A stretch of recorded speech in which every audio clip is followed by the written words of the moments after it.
called the police right when my brother's family broke into my new house with a stolen spare key. I figured they'd eventually get the hint and move on. Meanwhile, I kept looking for houses on my own. I'd spend my evenings scrolling through Zillow and my weekends checking out open houses. I didn't tell anyone where I was going, and I made sure to avoid anything remotely close to Andrew's neighborhood. The last thing I wanted was to run into someone who might blab to my mom. After weeks of searching, I finally found the one, a small 2-bedroom cottage just outside the city. It had everything I wanted, a cozy little porch, a sunny kitchen, and a backyard big enough for a garden. It wasn't fancy, but it felt like home the second I walked through the door. I knew it was mine. I put in an offer, and a few nerve-wracking days later, it was accepted.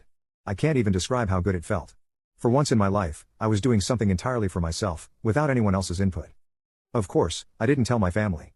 I figured I'd let them keep sending their helpfully suggestions while I quietly moved forward. But then my mom called me out of nowhere and said, "We're having dinner next weekend."